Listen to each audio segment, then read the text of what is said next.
Good afternoon. Today I'm going to be reviewing the WM watch WM194. This watch is available from WMwatch.com for €118. So firstly, let's look at the box that the watch comes in, and then I'll talk you through the specifications of the piece.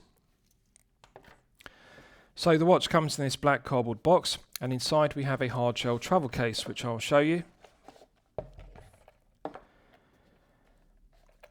So this is the hard shell travel case branded with the WM emblem. I'll show you the interior. The interior is upholstered with a black velour fabric to a good standard, and in the base the watch sits on a cut out piece of foam, so it's well protected in shipping from any damage. WM Watch deserve credit for this, because this is a low tier piece costing €118, and they could have taken the default option of a plastic or cardboard watch box at this price point, but this hard shell travel case is good quality and I like it.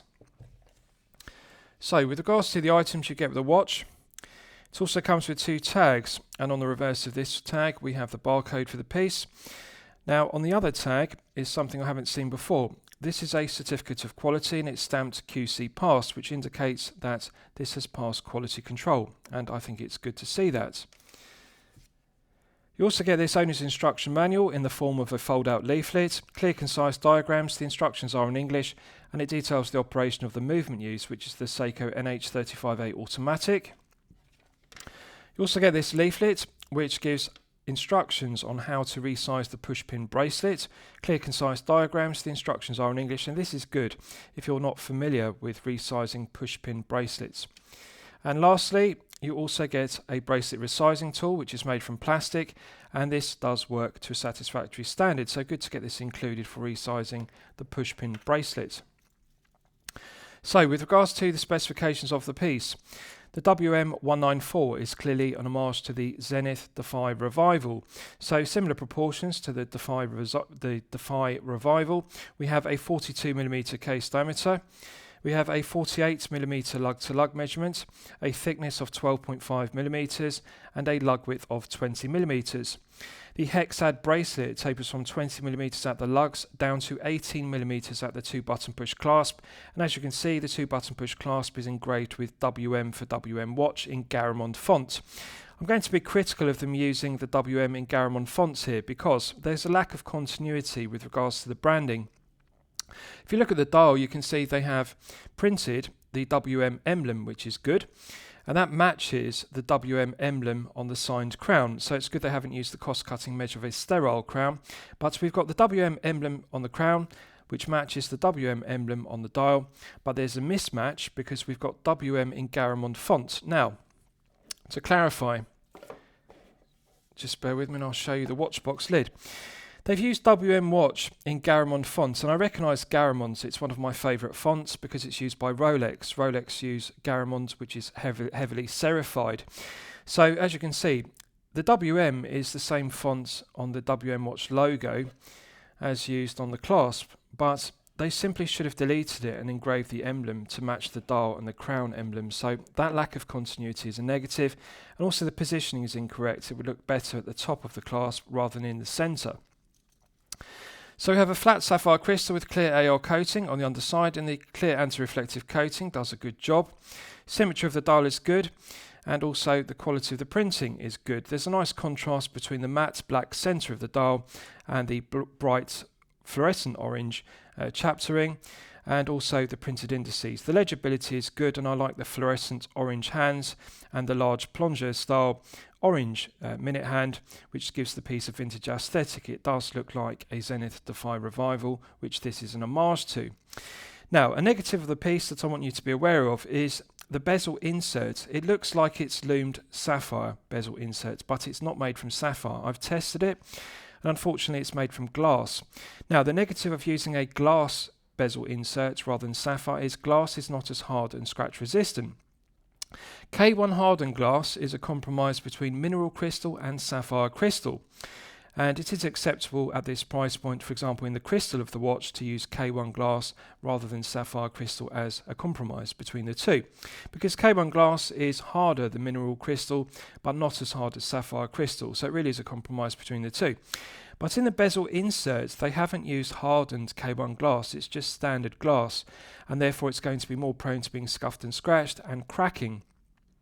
So disappointing they haven't used sapphire crystal for the bezel insert, and also the bezel insert is not lumed, as I'll show you in the lume test. So flat sapphire crystal is good rather than using a boxed top hat style crystal or a double dome crystal, because it reduces the thickness. This piece is only 12.5. 12.5 is very thin for an NH35A powered piece. Often they are 13mm plus. So I'm pleased that despite it having wrist presence at 42mm diameter, it is only 12.5 due to the flat caseback and also the flat sapphire crystal. Now with regards to the Hexad bracelet, nice angular profile to the Hexad links, beautiful luster to the brushed satin finishing to the top side and underside, and that contrasts with the mirror polishing to the flanks. They've used push pins as a cost-cutting measure rather than screw pins, but at this price point in the low tier, €118, it is acceptable to see push pins used as a cost-cutting measure. The bracelet is another negative of the piece. It rattles, as you can see. We've got significant lateral, longitudinal, up and down and side-to-side play in every one of the Hexad bracelet links. The other negative is there is excessive play in the female pivoted end links, as you can see. Longitudinal, lateral, side-to-side and up and down play in every single direction of the female pivoted end links. On a positive note, the female pivoted end links do articulate smoothly. They don't kink. And because of the excess play, they're very loose and they rattle, but they're not stiff. And the female pivoted end links do articulate beneath the tips of the lugs well, and that does give a snug fit, as I'll show you with a wrist shot. They've made the correct decision by using female pivoted end links rather than male end links, because male end links with this tonneau style case with an angular profile would extend the lug-to-lug measurement beyond 48mm, which is the sweet spot. 48mm is the perfect lug-to-lug measurement. I'll just check the other side for continuity. So smooth articulation, it doesn't kink, which is good, it's not stiff, but excessive side-to-side play, up and down play, lateral play in every single direction, and it's significant play. This is simply down to poor tolerances. This spring bar should be an interference fit. It should slide through the hole in the centre link in the end link in the bracelet with an interference fit. There should be friction. But they've drilled the hole in the centre link too large, and therefore there's a poor interference fit. And that means it's a sloppy fit. This spring bar is loose inside the hole, as you can see, and then you get this play in every direction. Now the cumulative effect of every single one of the pushpin links in the Hexad bracelet being loose is that it rattles, and it is noticeable on wrist. But on a positive note, there's no sharp edges to the top side, underside, centre links or the flanks. So the quality of the mirror polishing on the flanks is good. Quality of the brushed satin finishing on the top side and underside is good. The bracelet does not pull arm hairs. It does articulate smoothly, so no stiff links. It doesn't kink, which is good. I'll just check the other side for comparison. So again, no stiff links, doesn't kink, articulation is good, but it rattles and it is noticeable on wrist. And we're talking about significant play here. So the bracelet needs to be refined. It needs improvement with regards to the tolerances. With regards to the clasp, it's well finished. Beautiful luster to the 316L grade stainless steel, which is longitudinally brushed satin finished. The brushed satin finishing on the flanks is also done to a good standard, and I'm pleased to see 6 holes in the flanks, so plenty of micro adjustments to get the perfect fit. Nice large mirror polished bevel machined to it, and this is good because it's been deburred very well. No sharp corners, doesn't have sharp edges, so the quality of the deburring in terms of the finishing is very good. Doesn't have sharp edges and doesn't have sharp corners on it. Solid 316L grade stainless steel milled clasp, as one would expect. Longitudinal brushed satin finishing to the top side, underside and flanks. No sharp edges to it, which is good. The quality of the deburring is good throughout. Doesn't have sharp corners. We do have some play in the hinge pins, as you can see, and it's significant. Longitudinal, lateral, side to side play, up and down play in every single direction. Just look at the amount of play in the left hand hinge pin. It's excessive. So again, needs to be improvement. Now centre pin, just bear with me and I'll get the camera to focus. Centre pin also has lateral side to side play, longitudinal play and up and down play in every direction, which is significant. So the centre pin rattles in the hinge. And on the right, if you look closely, we've also got significant lateral, longitudinal, up and down and side to side play in the right hand pin. You can see there it's excessive. So disappointing tolerances and quality control and builds quality, because all three hinge pins, the left, centre and right, all have significant play. And again, the cumulative effect is the solid mill clasp rattles. Now my concern with bracelets, that clasps that have this excessive play in the three hinge pins, is eventually one of the pins is going to fail, because when they have play like this, all three pins, with regular daily use, on wrist and also opening and closing the clasp, eventually what happens is one of the pins, because there's such sheer force on it, it eventually breaks and it comes out. So, or the rivet comes off the end of it. So I have worries about the reliability of this long term, and this is why I dislike to see play and poor tolerances on the pins, the three pins of a bracelet clasp. So let's look at the Caseback. Exhibition Caseback provides 200 meters of hermetic seal glazed with mineral crystal as a cost-cutting measure rather than using sapphire. It is acceptable to use a mineral crystal on the back rather than the fronts, because this isn't an area that's prone to being scuffed and scratched as per the front of the head of the piece. So one can use mineral crystal as a cost-cutting measure because rubbing against the wrist is not going to scratch it.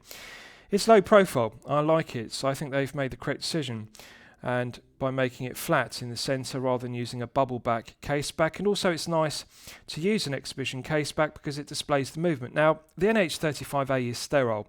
It's not a decorated movement, it's not very interesting to look at, but it is nice to see it nonetheless. So the stainless steel portion of it is concentric CNC lathe tool machine to a good standard, and the circumference is mirror polished to a good standard.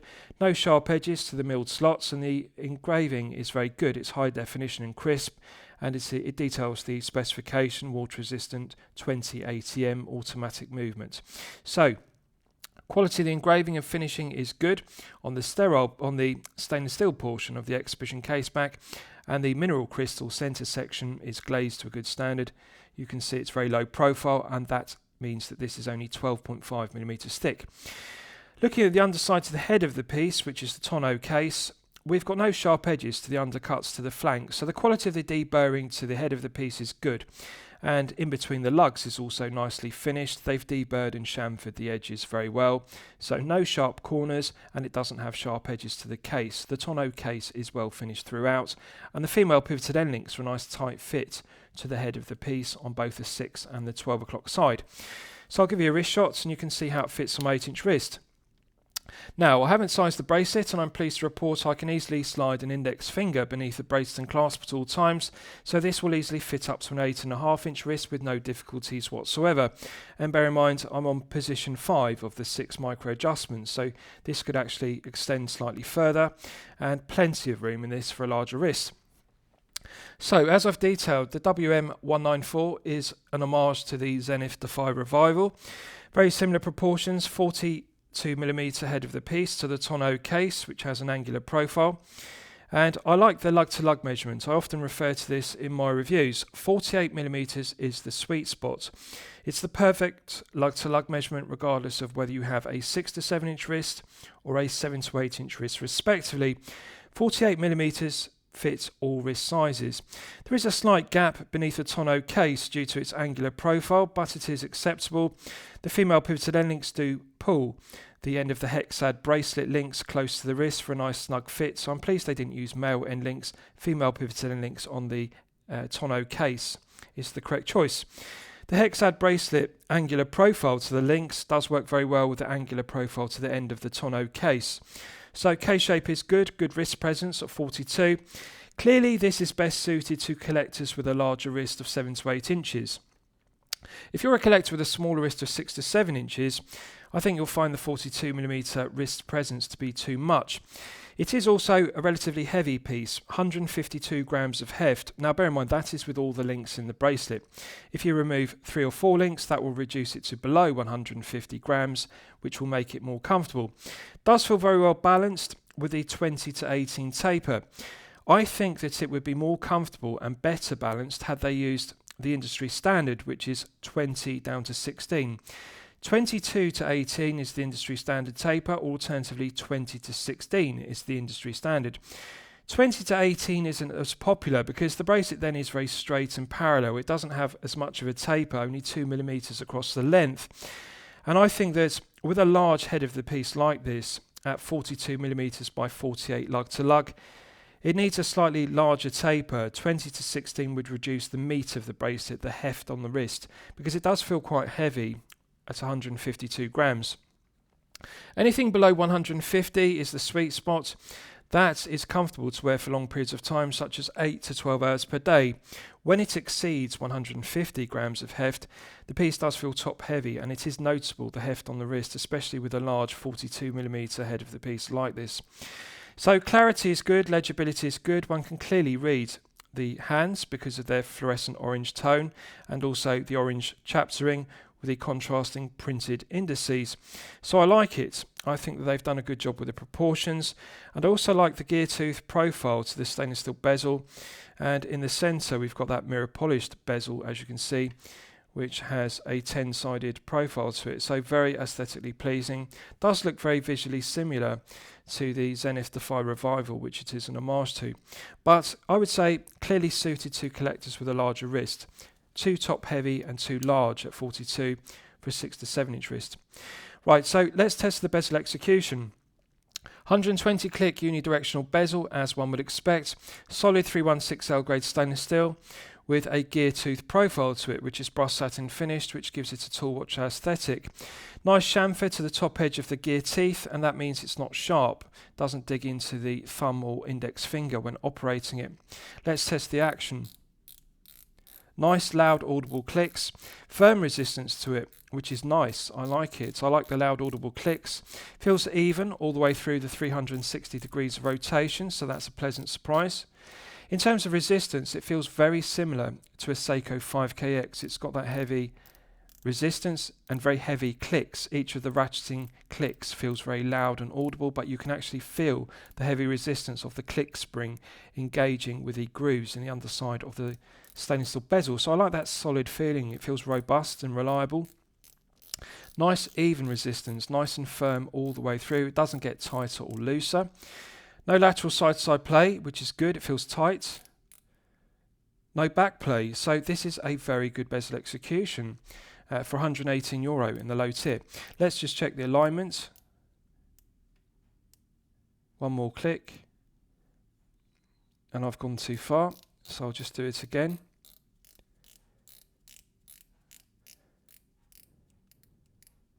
So just bring it up to 12 o'clock. So we're one click before. Bang on. Perfect. So the triangle in the glass bezel insert perfectly aligns with the 12 o'clock index on the dial and the 60-minute tick on the chaptering. So this is perfect bezel execution, and it's an example to other low-tier brands at this price point of €118. How to get bezel execution correct. It is possible at this price point. No lateral side-to-side play, no back play, perfect alignment. Nice even resistance all the way through the 360 degrees, so it is excellent, and WM Watch deserve full credit for it. So let's test the screw down crown execution. Solid 316L grade stainless steel crown, coin edge finished, nice chamfer to it, no sharp edges to the top of the teeth of the coin edge finishing. And also we've got it signed with WM's logo, as you can see, and it's mirror polished to a good standard, and the quality of the engraving is also good. Good to see a signed crown at this price point rather than the cost-cutting measure of a sterile crown. So let's test the action. Silky smooth. I'm very impressed with it. Unscrews with a minimal number of turns, which is good. Proportion of it is good. It's grippy and tactile. You can get good purchase on it with your index finger and thumb. It's not undersized and it's not oversized either.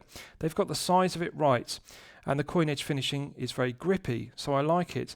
And it does feel silky smooth. The interface between the internal thread of the stainless steel crown and the external thread of the stainless steel crown tube works very well. They're very smooth, the threading is good. So that indicates the tolerances and the quality control are excellent.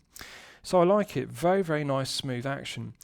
So in the first unscrewed position, we're now in the manual wind position, and one can manually wind the Seiko NH35A automatic to its maximum 41-hour power reserve. Nice light resistance to the gearing. You can feel the tension in the mainspring gradually building up.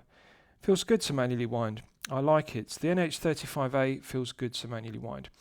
Pulling it out to the first click position is the quick set date complication. If you look at the date window at 3 o'clock, you can see the date clicks over with each day of the month with a nice solid click. This is something I really like about the NH35A, the quality of the quick set complication. It clicks over with nice heavy clicks, feels robust and reliable, and it's an absolute pleasure to set the dates because you can feel each click has a nice heavy indexing. Something that Seiko do very well on the NH35A, the quick set complication. Pulling it out to the second click position is the time setting position. So it's possible to hack the movement and set the time precisely to the second. You can see the second hand has now stopped dead.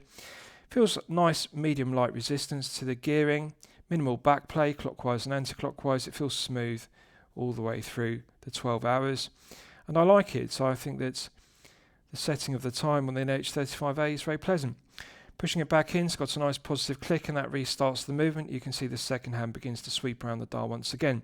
I like the fluorescent orange tone of the second hand and the large plunger style arrowhead minute hand because it does give it a nice vintage 1970s aesthetic, but also the legibility is very good of the fluorescent orange hands. They contrast very well and the proportions of the handset is good.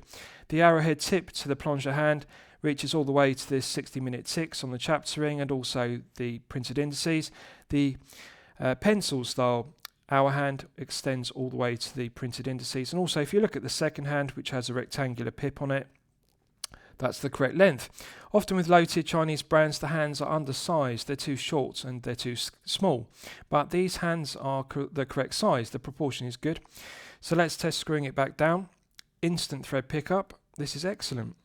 Silky smooth, so perfect interface between the internal thread of the stainless steel crown and the external thread of the stainless steel crown tube. Immediate thread pickup.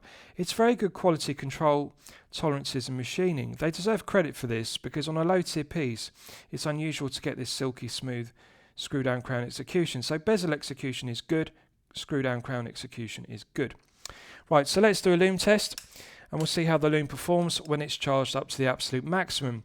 So as always, I'm going to use my 100 UV LED torch to charge it up to the absolute peak. Right, so that's now fully charged, and as you can see, this is a disappointment. This is one of the main negatives of the piece. We've got a colour tone mismatch between the handset and also the printed indices. On the printed indices on the dial, it looks like BGW9, but I can tell you we haven't got BGW9 on the handset. It's a darker blue tone, which indicates they've used the cost-cutting measure of Luminova rather than Super Luminova. The handset, although it is blue, is not BGW9. It's Luminova, which is blue Luminova. And Luminova is of course less expensive than Super Luminova, and therefore it's sometimes used by brands like Pagani Design on the PD1661, which you'll all be familiar with, and that is the reason why the Lume has poor performance on that watch, because the blue Lume is not BGW9 Super Luminova, it's simply blue Luminova, which is a lot less expensive. So the problem is we've got a colour tone mismatch. The hands are darker and they're not glowing as brightly. The exciter in the Luminova is not as bright as the exciter in the Super Luminova used on the printed indices. This is a cost-cutting measure too far. Now, they've clearly used 3 to 4 layers of BGW9 on the printed indices. I can tell you that this is not 5 to 6 layers. When you have 5 to 6 layers of BGW9, the exciter glows incredibly bright. It glows white blue, but when it's darker blue, you can tell that it only has 3 to 4 layers. The more layers of BGW9 you apply, the brighter the exciter glows, and the brighter white the blue colour glows. So when you look at the hands, you can see they're a darker blue. So that's what you get with Luminova. There's no BGW9 exciter in it. So disappointing. Colour tone mismatch, and of course the hands are beginning to fade, and they will fade fast. And I really think they need to match the colour tone, and they need to apply 5 to 6 layers on both the hands and also both the printed indices. This really is a cost-cutting measure too far. Now, the other negative is, as I've detailed, the glass bezel insert is not sapphire, and it looks like a fully lumed sapphire bezel insert, but they've used the cost-cutting measure of not luming the bezel insert whatsoever. We don't even have a lume pip or lumed triangle on the bezel insert, and this is meant to be a 200 meter dive piece. There should either be a lume pip or alternatively a fully lumed triangle on the bezel insert. So the bezel doesn't have any indication of where the 60-minute mark is. so you can't use this as a dive piece. There's no lume pip or triangle on the bezel. Very disappointing, and again, this is a cost-cutting measure too far. The lack of any lume on the bezel is just sterile, as you can see. So I would like to see WM Watch improve the glass bezel insert, upgrade it to a fully lumed sapphire bezel, or alternatively, at least add a triangle which is lumed with BGW9. Now, if you look closely at the dial and handset, you can see the blue tone of the handset is clearly darker. You can now see the difference. BGW9, the exciter, is continuing to glow brighter, even though it's only 3 to 4 layers. But if you look at the handset, you can clearly see it's blue luminova. It's got a totally different tone to it. As per a Pagani design PD1661, they're using the same kind of blue luminova to replicate BGW9. But very disappointing to see that difference. And the quality of the performance on both the handset and the dial is now very bad. It's fading quickly, and the exciter is fading away to nothing. So, cost-cutting measure too far, very disappointing at this price point. Right, so let's discuss the movement used. You'll all be familiar with the Seiko NH35A Automatic, which is made in Malaysia. It's been in service since 2011, so at this stage in 2025, it's a reliable, well-proven workhorse movement. It has 24 joules. It runs at 21,600 vibrations per hour and a frequency of 3 Hz. It has hand winding and hacking, which is used for complications, and a quick set date complication, which I've demonstrated works very well. The stated accuracy of the NH35A is -20 to +40 seconds per day, so rather wide accuracy range. However, I'm pleased to report that this one is regulated to +10. +10 is well within the -20 to +40 seconds per day, but it's not very impressive. The NH35A can be regulated to much better than +10. For example, you can regulate them in 5 positions to ±5 seconds per day, which is excellent. So WM Watch could improve on the regulation of the NH35As they're using. +10 is within limits, but it's not very good. I think they should regulate the movements in 5 positions to ±5, which is possible. +10 really is slightly fast, and I think it's a disappointment at this price point not to have a better regulated NH35A. So last I'll summarise the piece. What do I think of it overall? Well, when I'm considering reviewing a watch for my channel, the watch should meet 2 criteria. It should be both excellent quality and excellent value at the respective price point. So, low tier piece, price point is €118. I'm going to declare the quality okay, and I'm going to say the value is okay. I can't say good or excellent because we have some QC issues, and we also have the problem of the negatives. The negative of glass bezel insert, and it doesn't have a lumed triangle, and it's not fully lumed. I would like to see this updated to a fully lumed sapphire bezel insert. The other main negative is the poor quality lume, the lume mismatch on the handset. We've got luminova on the hands, and then we've got 3 to 4 layers of BGW9 on the dial. So the lume needs to be the same colour and also the same luminova used, super luminova used on both the dial and hands, not luminova on the hands. And the other negative is the poor tolerances and build quality of the bracelet. Too much rattle and play in the sloppy hexad bracelet, and too much play in the female PZN links. And also I'd like to see them delete this WM in Garamond font and simply engrave the WM brand emblem higher up on the clasp. So there are some QC issues, but on a positive note, the bezel execution is good, and also the silky smooth crown is very impressive. So they've got the bezel execution and the crown execution very good, and that is the fundamentals of a dive piece. So I think they deserve credit for their strengths as well as their weaknesses. So I'm going to recommend it to you for consideration, but bear in mind the QC issues and the shortcomings. I hope you've enjoyed my review of the WM194. Please feel free to post your own comments below the video. Thank you for watching.